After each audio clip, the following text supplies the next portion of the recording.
Syria sits just outside Washington's axis of evil. It is, in the words of the Bush administration, a rogue state. And the country has the dubious honor of being the longest-serving member on the U.S. State Department's list of state sponsors of terrorism.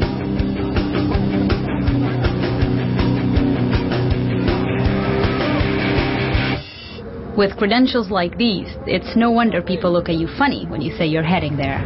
We just got picked up at the airport, and reporting to you from Syria will be Baron Faster and Mariak van Zelder.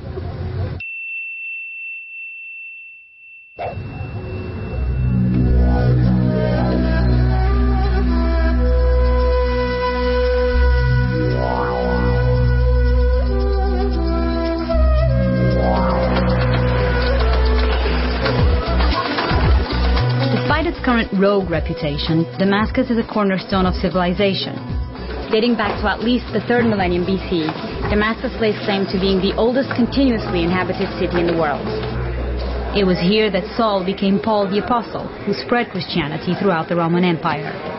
Centuries later, legend has it that on a journey from Mecca, Prophet Muhammad looked down on Damascus and refused to enter the city because he said he wanted to enter paradise only once, and that was when he died. Today, Damascus may not exactly be an earthly paradise with its Soviet-style architecture and pollution-choked streets, but the city's ancient charm is still apparent in the old city, filled with bazaars, cafes, and of course, Syrian hospitality. Oh, welcome in Syria. Here's another welcome. He's inviting us to serve. We're here in Damascus, and before we go out to report, we're having a little breakfast, hummus with lamb. Right now, there is no tourists. And this is normal because they're afraid to come here. Syria's pariah status has hurt Ishan's carpet business. It's a nice little metaphor for what the U.S. is trying to accomplish in Syria. By isolating the country, the Bush administration hopes to pressure the Syrian government to change. Change, among other things, its dictatorial rule, and change its support for groups like Hezbollah that the U.S. considers terrorists. But Washington's strategy may be backfiring.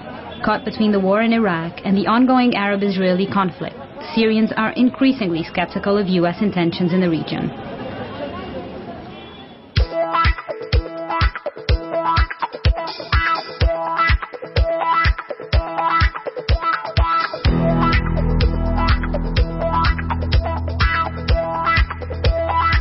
This is Hafez al-Assad, who ruled Syria for 3 decades.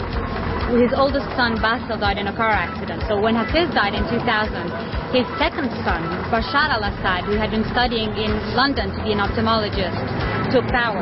And here in Syria, they're sometimes referred to as the Father, the Son, and the Holy Ghost.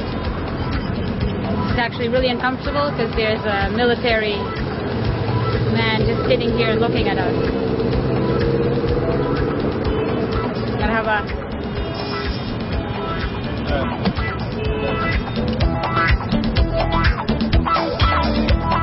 The Assad regime rules with a very tight grip. Emergency laws have been in place in Syria for over 40 years now, and these laws leave little room for opposition or dissent.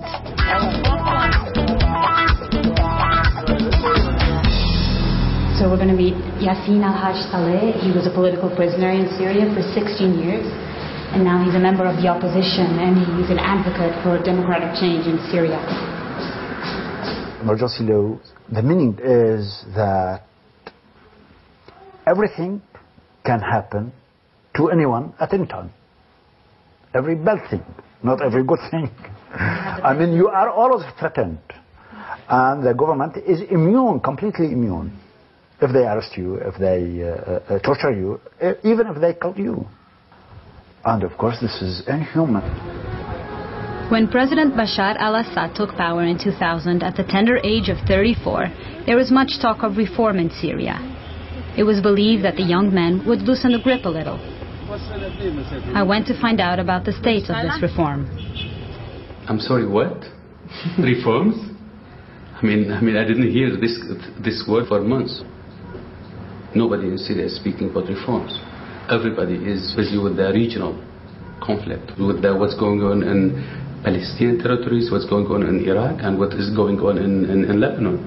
I mean, yes, you are right. When Bashar Assad came to power in 2000, top priority was reforms, internal reforms, economic, political, and social reforms. But now, it's now down on the list of the priorities.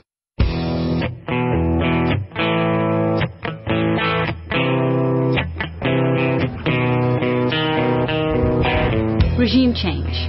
Syria had a ringside seat for the invasion of Iraq, and shortly after, Washington began to put the pressure on Damascus. In December 2003, President Bush signed the Syrian Accountability Act, which, among other things, called on Syria to help promote stability in Iraq and to end its support of terrorist groups. The economic sanctions that the U.S. imposed on Syria were largely symbolic. There's really not much trade between the two countries.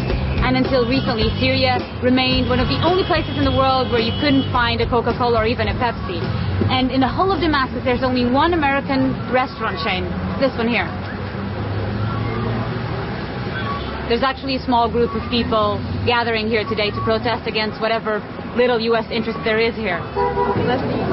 Boycott Kentucky restaurants, all American products.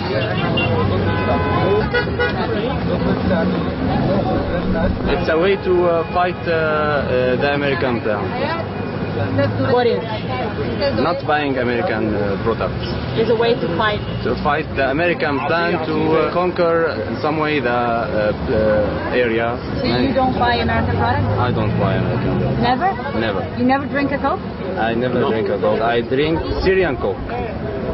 Master Cola? Master Cola, Mandarin, Super Cola. Yes. I have to ask you a question though. Do you realize that you're actually wearing an American t-shirt? هذا لاعب بأمريكا. And he's a player in America. بس ولكن صناعة made in China. While the economic stakes of U.S.-Syrian relations may not be all that significant, the political stakes are incalculably high.